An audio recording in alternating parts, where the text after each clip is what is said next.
Assalamualaikum warahmatullahi wabarakatuh. Alhamdulillah, Allahumma sholli ala Muhammad wa ala ali Muhammad.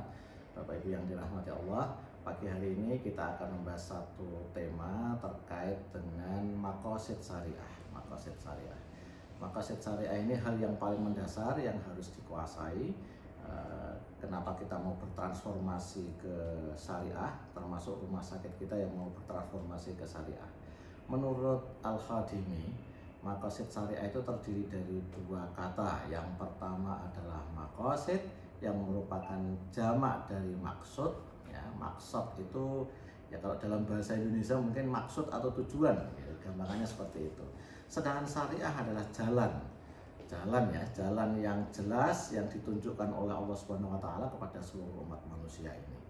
Itu definisi dari Al-Khadimi. Sedangkan dari Ar-Raisuni itu pernah menyampaikan bahwa maqasid syariah itu adalah tujuan yang sudah ditetapkan oleh syariat ini untuk kemaslahatan seluruh umat manusia. Secara prinsip maqasid syariah ini memuat 5 perlindungan, 5 hifdun. Yang pertama adalah hifduddin. Hifduddin itu adalah perlindungan agama. Kita ini membutuhkan kebebasan untuk bisa berekspresi, kebebasan untuk memeluk agama kita sesuai dengan yang kita inginkan. Itu yang namanya hifduddin. Yang kedua adalah hifdun nafas, ya. Kita ini juga membutuhkan perlindungan untuk keselamatan, ya, dan keamanan sebagai seorang manusia. Nafas artinya kemanusiaan, sisi kemanusiaan, ya. Kemudian yang ketiga adalah hifdul akal. Kita ini membutuhkan perlindungan untuk berpikir dan kemudian menggunakan akal sehat kita. Kemudian yang keempat adalah hifdun nasl. Kita juga membutuhkan perlindungan terhadap keluarga dan keturunan kita. Dan yang terakhir adalah hifdul mal. Kita membutuhkan perlindungan terhadap harta dan kekayaan kita. Ada 5 tadi. Din artinya agama. Kemudian yang kedua adalah nafas, artinya jiwa kita. Yang ketiga akal kita. Yang keempat nasl, keturunan. Dan yang kelima adalah mal, perlindungan terhadap kekayaan kita. Untuk selanjutnya, berdasarkan kitab Al-Muwafaqat yang dikarang oleh As-Shatibi itu, maqasid syariah itu adalah syariat Islam yang tujuan utamanya itu adalah untuk mewujudkan kemaslahatan bagi manusia. Baik, kita langsung masuk maqasid syariah ini di rumah sakit syariah. Yang pertama, hifduddin. Kita berkeinginan agar ketika kita masuk di rumah sakit ini, agama kita ini dilindungi benar. Contohnya kayak gimana? Yang pertama misalkan, ketika kita mau makan, kita mau memberikan konsumsi untuk pasien, maka kemudian harus terjamin benar, ya, sisi kehalalannya.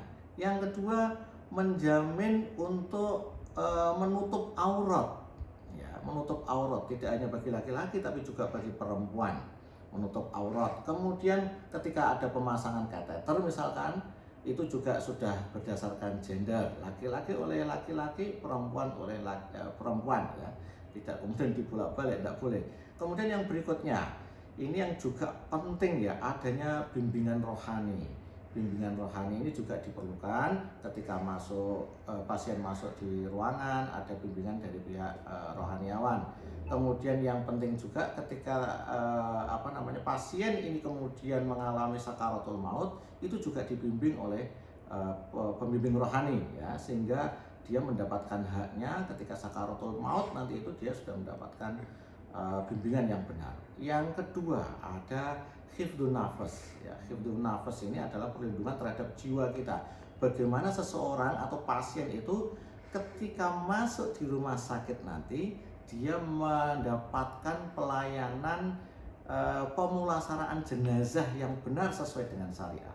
Pemulasaraan jenazah ini barangkali kalau disederhanakan, kalau di luar itu dengan berbagai macam mekanisme, kalau itu juga sama di rumah sakit ini nanti juga harus disamakan.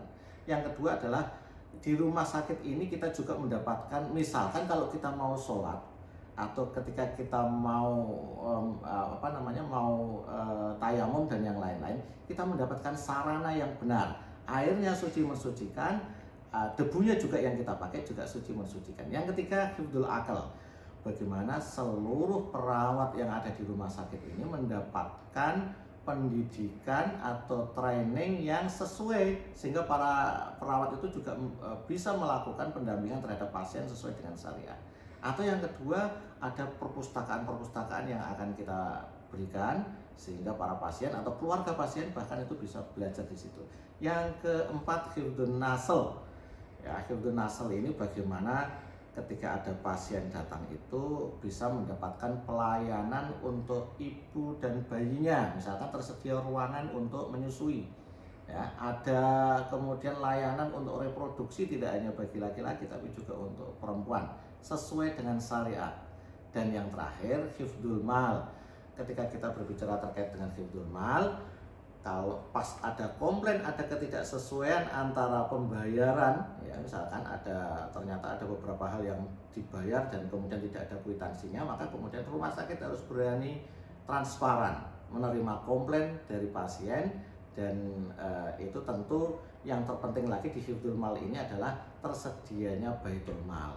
Untuk pasien-pasien yang tidak mampu, itu rumah sakit juga menyediakan layanan kepada pasien yang tidak mampu tadi dari dana-dana sosial yang dikumpulkan oleh rumah sakit.